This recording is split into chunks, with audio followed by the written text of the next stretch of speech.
on? Yes, sir. Viva Mexico, Pedron.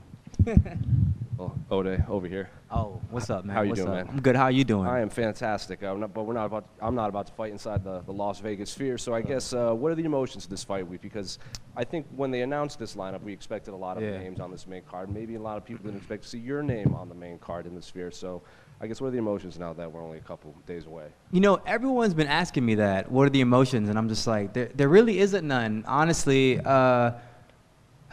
this is my 10th fight in the octagon. I fought on some amazing cards. You know, Madison Square Garden, Usman Covington. I fought on Cowboy Cerrone versus McGregor. You know, I've fought in Houston. I fought on some great cards. UFC has blessed me with some great opportunities. So I'm pretty used to this personally. So in that way, there's no emotions there. But it almost feels like a high school experience where you get invited to the cool party and you're kind of the nerd and you show up and people are like, what's he doing here? You know? Well, I was kind of ask this later on, but you mentioned you're kind of UFC vet at this point. You've been on these big cards, but this is uncharted territory this year. So like you've fought in arenas before. So I guess how does this fight week feel different from like that Conor card, that MSG card? Because like not even us, like they're gonna play movies before your fights. Yeah, I won't really be focusing on that. The only sad part is I won't really get a chance to experience it. You know what I mean? I'm not really one of those fighters that kind of, you know, take in the moment. I'm just focused on my opponent. You know, but with that being said, I'm super. This card is I can't even put into words, man. Like where else can you do something like this? We're having a fight inside of a sphere with a bunch of TV screens, almost like some Avatar stuff. I don't even know how this can be compared. I'm just the word I've been saying all week. The word I've been using is gratitude. You know, I'm just grateful to be a part of this. To be honest with you, I'm grateful that I'm able to, you know, have this opportunity. You know, as a boy, walking the streets of Kingston, Jamaica, to fighting in Las Vegas at the Sphere, I never would have thought this was a possibility of mine. You know, I remember, like I said, just roaming the streets barefoot with no shoes at one point in my life. So just being here now is spectacular. We'll kind of go off of that. I think you posted something on Instagram not too long ago. It was like the price of like that looks amazing versus the price of what amazing actually is. What exactly did you mean by that? So, you know, back in high school, I used to watch UFC, and I used to think, man, that looks incredible. Like, I want to do that. That looks amazing. You know, but no one really prepares you in life for what amazing actually looks like. You know what I'm saying? They don't tell you that, yeah, amazing means sometimes you're going to be waking up at 4 a.m. in the morning and hitting after it when you don't want to. Amazing means, you know, you're going to be dieting on days you don't want to. Amazing means you're going to be putting in, you know, 3, 4, 5, 6 hours a day training, you know, when you don't want to. Eric Thomas always said, everybody wants to be a lion, right? Everyone has pictures of lions on their profile picture, but no one wants to wake up at 4 in the morning to hunt, you know? So for me, no one truly understands what amazing is until you have done all the minor things to lead up to those moments. And I've busted my butt off in this sport to get to where I am today, you know, so I belong here. Don't get me wrong, you know what I mean? Then looking at your opponent on Saturday, Lazy Boy, a little bit of hype around him. He made his debut like 2-3 years after you, but he has more fights, so he's just been incredibly active on the regional scene. Were you aware of him, and since then have you watched tape? What do you make of his skill set? No, to be honest, I didn't even know who he was. I sparred him actually at Extreme about 3 weeks before we got announced to fight, and you know. As a professional, I messaged him and I was like, "Hey man, I got a call that, you know, they want me to fight you, and I'm sure you got the same call as well." I was like, "What do you think? You know, do you want to take it? You know, whatever you decide, I respect." And he's like, "I think it'd be a great opportunity for the both of us." And I was like, "Let's do it. Thank you." You know, I got nothing but love and respect for Lazy Boy, to be honest, man. He's he's a cool dude. I like him, actually. You know, I think I've actually traded messages with him to come train with me before we got announced to fight. So, like I said, I got nothing but love and respect. But don't get me wrong, I am the Jamaican sensation. And yeah, done no Otago. Anytime you see me in the octagon, you already know, man. I'm one of the best strikers in the flyweight division. You know, look at my resume. My resume speaks for itself. All the guys that I fought speaks for itself. Asul Mabayev, you know, Charles Johnson, Manil Cobb, CJ Vergara. You know what I'm saying? I got everybody that I fought has been no short of a badass. So this is a good test for him. I haven't really seen a fighter that he fought that I was like, oh, he beat this guy. He's pretty good. In fact, he lost to a guy that I knocked out in, 29 seconds. So I'm like, I'm not really impressed with anything that he does because I know Ode Osbourne, am a striking machine. So come on. You take anything away from that sparring session you had with him? Nah, it's sparring at the end of the day, and you know, with gym etiquette goes, you know, I don't want to talk about our sparring session private. That's between him and myself. Just last one. Can I get your thoughts on the main event between Sean and Merab? Oh man, I don't even know that.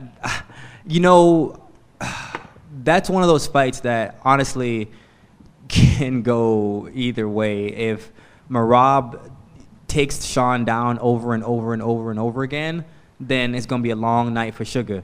But that means Sugar has 5 rounds to try to knock him out, and he's super accurate, you know. So I have not been in Merab's camps, but I'm sure he's preparing for those exchanges.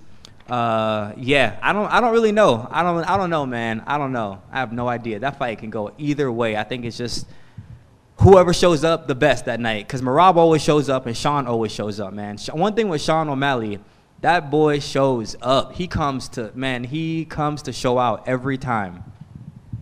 Oh, they're right here. Where am I at? Where are you at? Straight up. About 1 o'clock. Oh, I see you. Okay. Oh, then 1 o'clock.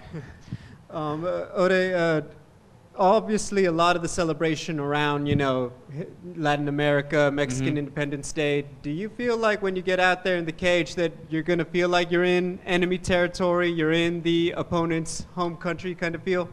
I won't feel it. I am going to be in enemy territory. It's crazy. I'm about to be in enemy territory fighting in my own house. Ain't that some ish? That's like you going home and some random people cooking in your stove. Like, yo, what y'all doing in my stove? So yeah, I'm gonna be in enemy territory for real. Like, but you know, I welcome it. You know, I'm gonna be repping my Jamaican flag, and you know, big up to my Jamaican people. Them, you done know it. I go already. Yeah. You've also become rather prolific with your podcast and your clips that have been going out there. I'm wondering, how have you improved as a fighter, or just with your understanding of the fight game, having these more in-depth conversations publicly on your show?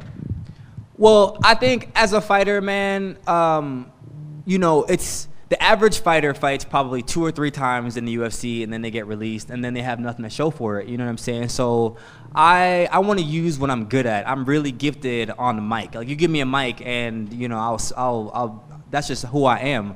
I'm a personable person. I love to talk, and so I try to use what I'm good at, and I try to just, I don't know, be myself, I guess. But when it comes to everything that comes with being a fighter, I think I've it's interesting because I feel like I've grown up in the UFC, meaning a lot of fighters has had 5 or 10 fights outside the UFC. I didn't have a lot of amateur fights, turned pro, got signed really early, and so I'm learning a lot about myself. I'm actually a slow grower, learner, mature, as my mom says. So yeah, I now am the complete package that I want to be. Thank you. Thank you. Ode, over here. Where are we at? To your right. I see you. We know a lot of guys and girls have shouted out trying to get on this card. Unfortunately, not everyone could get on it. You did. And in your case, you're one of those guys that we see at these athlete appearances, meet and greets, always interacting with the fans. Like you said, you're a personable person. Do you think your good relationship with the company in terms of that helped you get that spot on the card today or this weekend? It's possible, you know, because I'm a martial artist in the octagon and outside the octagon. And the UFC, you know, you have to represent the company well, you know, and I don't fake it. That's who I am. You know, I work with Las Vegas Metro Police, and we go and do a lot of community outreach programs with the kids.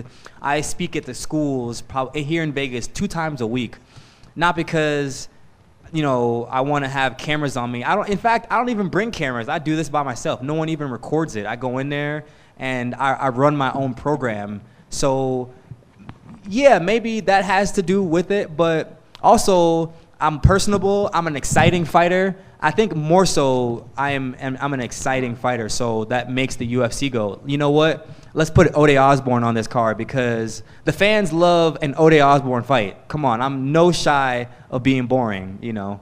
Yeah, for sure. That's awesome. And I know you mentioned your take on your emotions going into the spectacle, but we see all these people from all over the world just get hyped for the Sphere alone, given how the importance is garnered all over the world. Do you think you being here in Las Vegas, I'm sure you drove by it a couple of times on a daily basis, do you think that makes you even more excited than those people? I don't know if Las Vegas has anything to do with it, honestly. I'm a very spiritual person, so for me, it's all God and nothing else, you know what I mean? I can do all things through Christ who strengthens me. So for me personally, man, it's just growth, you know what I'm saying? I think every walk is different. Every time you walk out into the cage, sometimes you walk out into the cage and you're going through, you know, trials and tribulations in your life.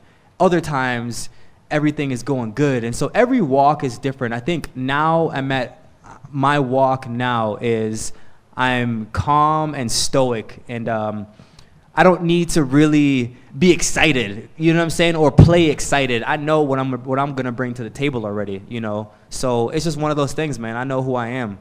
Thank you.